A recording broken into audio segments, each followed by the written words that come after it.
Noticias de última hora, preste mucha atención.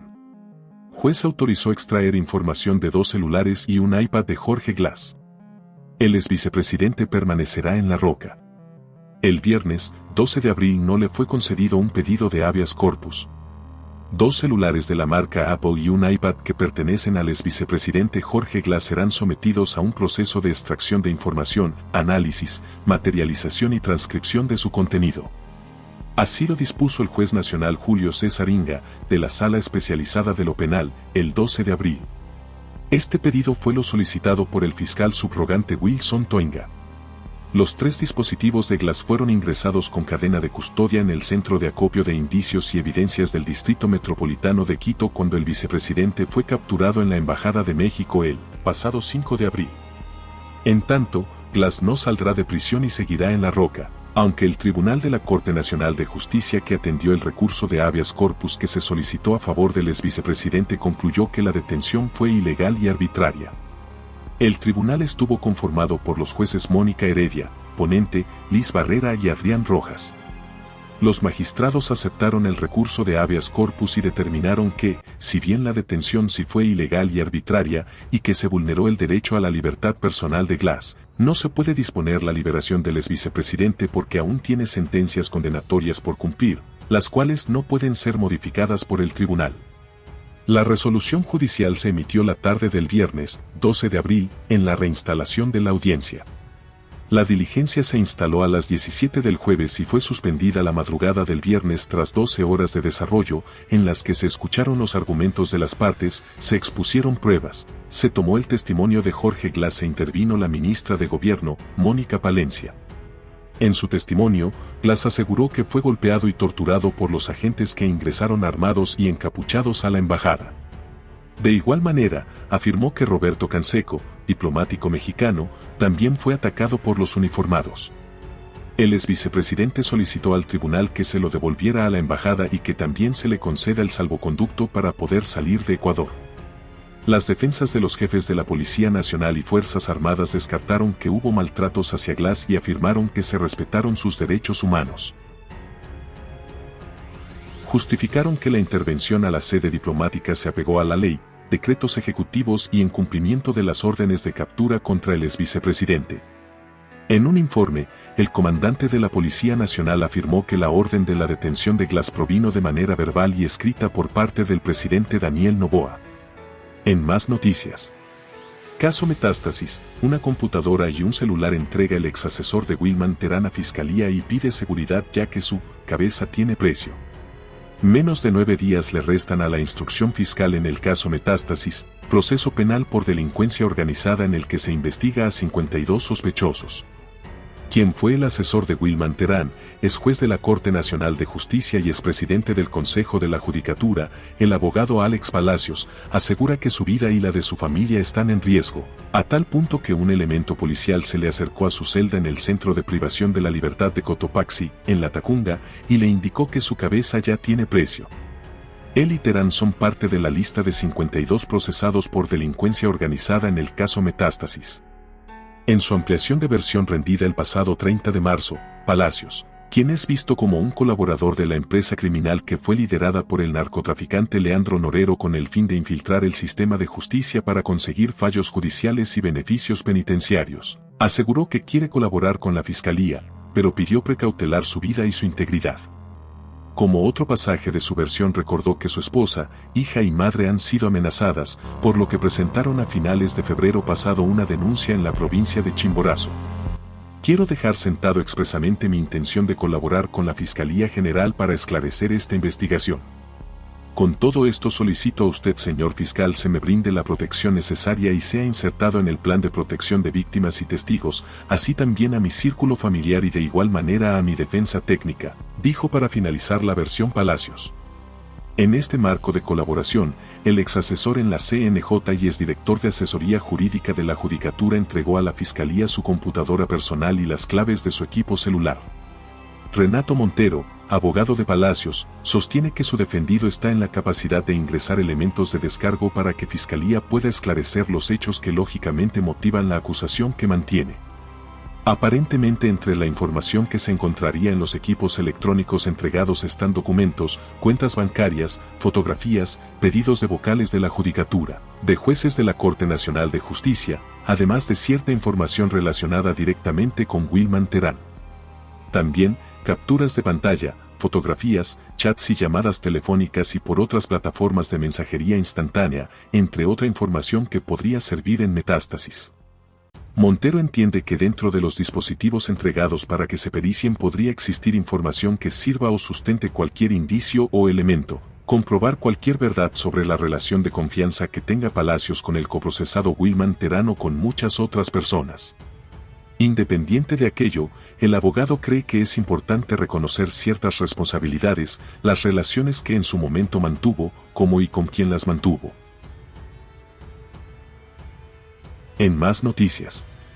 Ronnie Aleaga presenta pericias sobre chats que habría mantenido con la fiscal Diana Salazar y Fiscalía le exhorta a que se entregue a la justicia. El exasambleísta de la Revolución Ciudadana Ronnie Aleaga al momento es prófugo de la justicia dentro del caso por delincuencia organizada llamado Metástasis. Para que sea parte del proceso penal del caso Metástasis, Giovanni Crespo, abogado del exasambleísta Ronnie Aleaga, uno de los 52 procesados por el delito de delincuencia organizada, presentó la mañana de este 3 de marzo el documento que acreditaría la pericia internacional sobre las conversaciones vía chat supuestamente mantenidas entre el exlegislador de la Revolución Ciudadana y la fiscal general, Diana Salazar. Ante los cuestionamientos de la ciudadanía y la prensa, el día de hoy comparecemos, damos la cara y justificamos aquello que ha sido manifestado en días anteriores por mi cliente. Esta es la claridad con la que esta defensa busca justicia dentro de un proceso. Esta es la certeza que tenemos de que los resultados que aflorarán de este proceso sean en estricto derecho. Hoy entregamos la pericia internacional que acredita los chats entre mi patrocinado y la señora fiscal general del Estado, explicó Crespo Molina a su salida del edificio sede de la Fiscalía en el norte de Quito.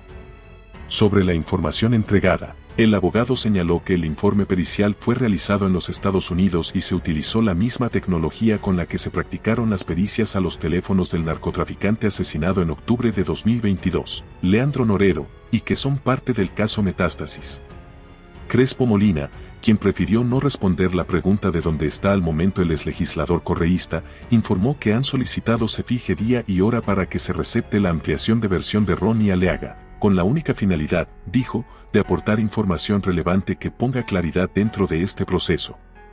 Por otra parte, ante la consulta de los medios respecto a que la pericia indicada por Aleaga era imposible, porque los chats realizados por la aplicación revelada se borran inmediatamente una vez que han sido leídos, el abogado refirió entender los cuestionamientos que existen por parte de la prensa y la ciudadanía, pero creía que personal técnico es a quien le corresponde dar una explicación en su materia y experticia sobre aquello del documento que acababan de presentar. Otra de las cosas que informó el abogado de Aleaga es que dentro del caso Metástasis han solicitado que se oficie a la empresa Digital Forensics Now, la cual practicó la pericia, con la finalidad de que se pueda obtener todo aquello que se considere necesario respecto al documento. El contenido de esta información tendrá que desarrollarse dentro de un debido proceso y en su momento oportuno será puesta en consideración de toda la ciudadanía. En este momento lo que hemos hecho es comparecer y dar la cara ante la ciudadanía explicando la razón y el motivo de las afirmaciones que ha sostenido mi patrocinado a través de sus redes, indicó el abogado del exlegislador de la RC. En más noticias. El Tribunal de la Corte Nacional de Justicia declaró que la detención del ex vicepresidente Jorge Glass al interior de la Embajada de México en Ecuador fue ilegal y arbitraria. No obstante, deberá continuar en prisión hasta cumplir las 2 sentencias en su contra. Con una sentencia a la que el propio tribunal llamó como una reparación simbólica, fue como concluyó la audiencia de habeas corpus que buscaba la libertad del ex vicepresidente Jorge Glass. Aunque el Tribunal de la Corte Nacional de Justicia, integrado por los jueces Mónica Heredia, Liz Barrera y Adrián Rojas, sentenció que su detención el pasado 5 de abril al interior de la Embajada de México en Ecuador fue arbitraria e ilegal, recordó que el exfuncionario cuenta con 2 sentencias ejecutoriadas por las que deberá continuar en prisión, la de 6 años años por asociación ilícita en el caso Odebrecht y la de 8 por cohecho en el caso Sobornos 2012-2016. Condenas que están unificadas. Con el objeto de que cumpla la diferencia de la pena única impuesta. 2 años, 11 meses, 15 días. Tiempo que le falta por cumplir de la pena única impuesta de los 8 años. A lo largo de la audiencia, que se desarrolló por 12 horas, los magistrados pudieron escuchar tanto a las partes procesales como a ciertos testimonios que fueron solicitados. La defensa de Glass centró su argumentación en una vulneración de derechos y una supuesta persecución, a lo que la ministra de Gobierno, Mónica Palencia, respondió que las causas penales en su contra son todo menos políticas. Glass Espinel ha venido siendo procesado desde 2017. Este es un individuo de los muchos que han desestabilizado el Ecuador y han impedido una gobernanza ética y seria en este país. Aún por encima de la condena que deberá continuar cumpliendo Jorge Glass, para quienes interpusieron el recurso de habeas corpus, la sentencia es un logro. A más de las sentencias ejecutoriadas, Glass cuenta con la medida cautelar de prisión preventiva por el proceso de reconstrucción de Manabí, una causa penal que este viernes sumó a 6 vinculados más, exfuncionarios del correísmo que son acusados por Fiscalía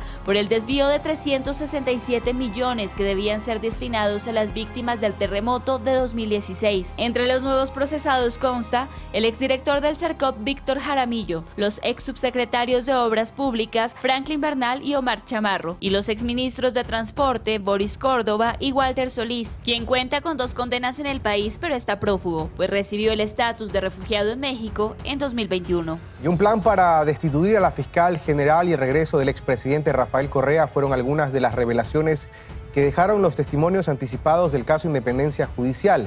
La mano derecha de Wilman Terán, el ex vocal Javier Muñoz y otros contaron más detalles.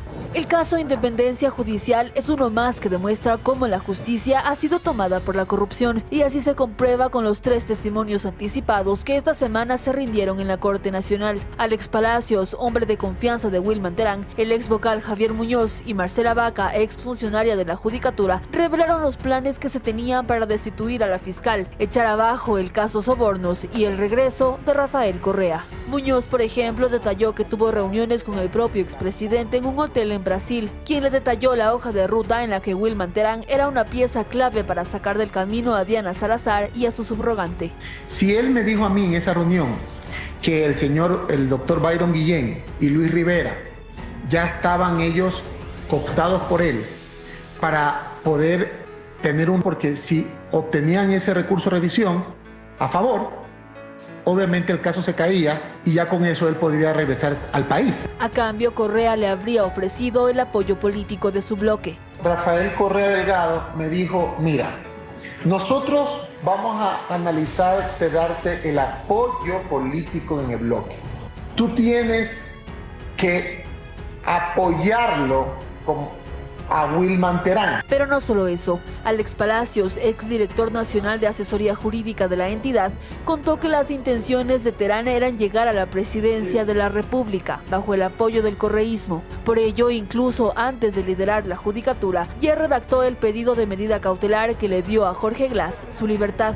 La medida cautelar fue elaborada por Wilman Terán Carrillo en su computadora y le entregó en un pendrive, que iba a ser firmada por Cristian Palacios y a la vez iba a ser tramitada por Anabel Torres para que el juez Emerson Curipayo falle a favor. No obstante, para lograr el objetivo de Terán se necesitaban recursos, de allí que cobraban entre $5,000 y $10,000 por puestos en la judicatura. Muchas veces logré escuchar que era la caja chica para financiar la campaña política de Wilman Terán. No me fue puesto en conocimiento de tu parte a mí acerca de este cúmulo de acción. En tanto, Marcela Vaca reveló que existía un denominado cuarto de guerra en el que se preparaban todo tipo de resoluciones. Una de ellas, la que logró la suspensión del juez Walter Macías, quien en sus manos tenía causas contra los vocales. Muñoz y Vaca están procesados en este caso por obstrucción a la justicia, mientras que Palacios es vinculado al caso Metástasis.